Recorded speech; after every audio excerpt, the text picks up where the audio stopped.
ഇന്ന് സെപ്റ്റംബർ 21. ഇന്നത്തെ ദിവസത്തിനൊരു പ്രത്യേകതയുണ്ട്. ഇന്ന് ലോക സമാധാന ദിനമാണ്. സംഘർഷഭരിതമായ ചുറ്റുപാടിൽ നിന്ന് നട്ടം തിരിയുന്ന കാലത്ത് സമാധാനത്തിന് വേണ്ടി ഒരു ദിനം എന്നത് ഒരുപക്ഷെ ആശ്വാസം തന്നെയാണ്. പലരും ആഗ്രഹിക്കാറുണ്ടെങ്കിലും മനസ്സമാധാനത്തോടെ ഒരു ദിനം പോലും കടന്നു പോകാനാകില്ല എന്നതാണ് വസ്തുത. ലോകമെങ്ങും സമാധാനം പുലരട്ടെ എന്ന പ്രത്യാശയുടേതാകട്ടെ ഈ ദിവസം. സമാധാനത്തോടെയും സന്തോഷത്തോടെയും ജീവിക്കാൻ ആരാണ് ആഗ്രഹിക്കാത്തത്? പക്ഷേ അത് നടക്കില്ലെന്ന് മാത്രം. ഓരോ കാലത്തും ഓരോരോ പ്രതിസന്ധികളാണ്.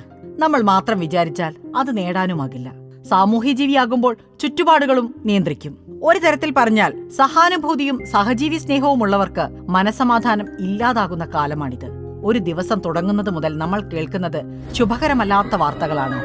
എങ്ങും അക്രമങ്ങൾ, അതിക്രമങ്ങൾ, യുദ്ധം, കലാപം, സംഘർഷം. പിന്നെ എങ്ങനെ സമാധാനം ലഭിക്കും?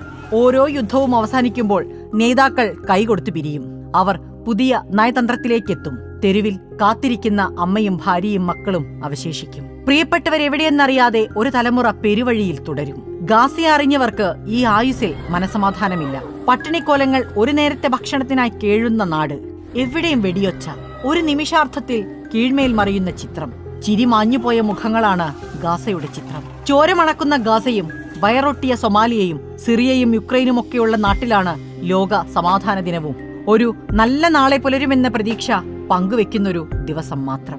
News desk reporter.